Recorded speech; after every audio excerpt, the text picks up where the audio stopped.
आज हम शुरू करते हैं आपकी वर्कशीट नंबर 108। आज आपकी मैथ्स की वर्कशीट है, ये 4th क्लास की। तो पहले इसे आप लोग अच्छे से लेबल कर लेंगे, डेट डाल देंगे, अपना नाम, अपने टीचर का नाम आप लोग लिख लेंगे। बाल दिवस की प्रतियोगिता, ठीक है। बाल दिवस क्या है, कैसे मनाया जाता है, तो देखिए यहाँ लिखा है, प्यारे बच्चों, क्या आपको पता है हमारे देश के पहले प्रधानमंत्री श्री पंडित जवाहरलाल नेहरू जी का जन्म 14 नवंबर 1889 में हुआ था।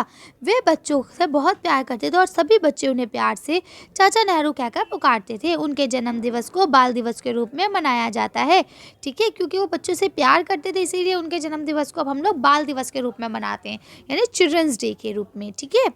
तो वही चीज़ आगे आज हम लोग पढ़ेंगे। देखिए यहाँ क्या लिखा है, बाल दिवस अर्थात बच्चों का दिन। इसे स्कूल में बच्चे बड़े उत्सव के साथ मनाते हैं। मनीष को याद है कि पिछले साल उनके स्कूल में बाल दिवस पर बहुत सी प्रतियोगिताएं हुई थीं, जिनमें से उसने भी एक में भाग लिया था। उसने आरती के साथ मिलकर सुंदर सी रंगोली बनाई थी। उनकी रंगोली सभी को पसंद आई थी। आप उनकी रंगोली को देखिए, ठीक है। अब आपके लिए यहाँ पे उनकी रंगोली दिखाई गई है, ये है उनकी रंगोली। अब लिखा है, इस रंगोली में सबसे प्रमुख आकृति कौन सी है, तो अब आप बता सकते हैं सबसे मेन आकृति इसमें क्या बनी हुई है। देखिए सर्कल,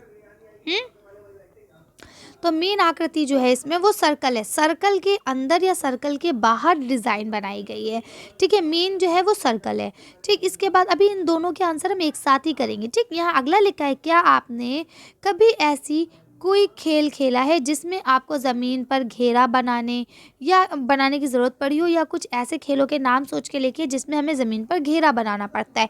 तो चलिए दोनों का आंसर एक साथ देखते हैं। इसका आंसर हम नंबर 1 करके देखेंगे, इसका आंसर नंबर 2 करके। चलिए आंसर देखते हैं। तो देखिए पहले का आप आंसर लिखेंगे घेरा, वृत्त या सर्कल। जो उसमें मेन चीज़ थी वो घेरा, वृत्त या सर्कल था, ठीक है। इसके अलावा दूसरे पे आप लिखेंगे कबड्डी एक ऐसा खेल है जिसको घेरा बनाकर खेला जाता है। लेकिन इसके अलावा भी बहुत सारे खेल है जो खेले जाते हैं ऐसे घेरा बना के। ऑफिशियली मुझे नाम याद नहीं है। जैसे हम लोग बचपन में एक गेम खेलते थे कि ऐसे करके घेरे में एक लड़की खड़ी हो गई है ना, फिर वो पीछे बॉल फेंकती थी, जो उसे कैच कर लेगा फिर उसे घूम के बताना होता था कि किसने कैच करा, याद है। या इसके अलावा एक गेम और खेलते थे कि दूर से खड़े होकर इसके अंदर डालना होता था ईंटे की गुटकौरी, ऐसे चौकोर टाइप की, और उसके बाद उसको फांद के जाया करते थे, है ना। इस तरह के बहुत सारे हम लोग बचपन में भी गेम खेलते थे जिसके लिए हम लोग को घेरा बनाने की ज़रूरत पड़ती थी, ठीक है। तो इस तरह से आप लोग लिख लेंगे। चलिए आगे पढ़ते हैं। अब देखिए यहाँ आगे क्या लिखा है, सभी को मनीष का रंगोली के लिए घेरा यानी सर्कल बनाने का तरीका अनोखा लगा। उसने घेरा बनाने के लिए एक धागा और चौक का प्रयोग किया। क्या किया उसने, देखिए कैसे बनाया। देखिए अगर आप देखें तो आप प्रकार से गोला बनाते हैं, आपको पता है ना, इस तरह से प्रकार होता है।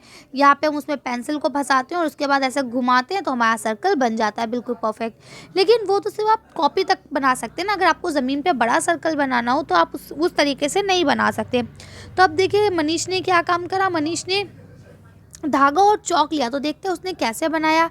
धागे का एक सिरा आरती ने पकड़ा और फर्श पर एक निशान लगाकर वहीं टिकाकर रखने को कहा, ठीक है। यानी उसने क्या काम करा, उसका एक सिरा पकड़ के यहाँ पे ऐसे निशान लगा होगा, यहीं पकड़ के बैठे रहो, यहाँ से हिलना मत। और दूसरे सिरे पर चौक लपेटकर धागे को ताना हुआ रखकर घूमने लगा। यानी अब उसने यहाँ पे रखा और आरती से कहा तुम यहीं बैठी रहना, और धागे को यहाँ रखा कस के, ढीला नहीं छोड़ा, और धागे के यहाँ पे बांध ली चौक, और उसके बाद ऐसे करके उसके इर्द गिर्द घूमने लगा, ठीक है। जब घूमने लगा तो धीरे धीरे उन्होंने देखा कि एक पूरा घेरा बन गया है, यानी सर्कल जो है आपका बन गया है। आप देखिए बच्चों, जो गोला या घेरा बनाया है उसको हम गणितीय भाषा में वृत्त या सर्कल कहते हैं, ठीक है। तो आगे देखते हैं।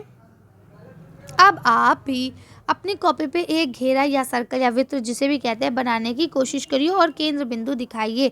पैमाने या इससे प्रकार से आप लोग इसको बना सकते हैं। अभी मैंने आपको बताया ना प्रकार से हम लोग बनाते हैं। इसके अलावा अगर आप चाहे तो मम्मा की चूड़ी से भी बना सकते हैं ना। तो चलिए इस तरह से ये आपकी वर्कशीट कंप्लीट होती है। अब आपकी कल दिवाली है तो आप लोग अच्छे से सेलिब्रेट करेंगे। इसके अलावा कल आपकी कोई वर्कशीट नहीं आएगी, तो आप लोग बेफिक्र रहें, अच्छे से एंजॉय करें और अपना ख्याल भी रखें साथ के साथ, क्योंकि पटाखे वगैरह फोड़ते हुए मैंने अक्सर सुना है कि बच्चों के हाथ वगैरह जल जाते हैं। तो आप लोग इस चीज़ का खास ख्याल रखेंगे, बड़ों की मौजूदगी में ही पटाखों को फोड़ेंगे, ओके। यानी जब आपके मम्मी पापा भाई बहन कोई बड़े आपके साथ हो तभी आप लोग पटाखे फोड़ें। चलिए तो आज की वर्कशीट को हम लोग यहीं खत्म करते हैं। आज की वीडियो में बस इतने। अगर आपको हमारी वीडियो पसंद आई हो तो प्लीज़ इसे लाइक और शेयर करें। अगर अभी तक आपने हमारे चैनल को सब्सक्राइब नहीं करा तो प्लीज़ मेरे चैनल को सब्सक्राइब करें। Thank you for watching.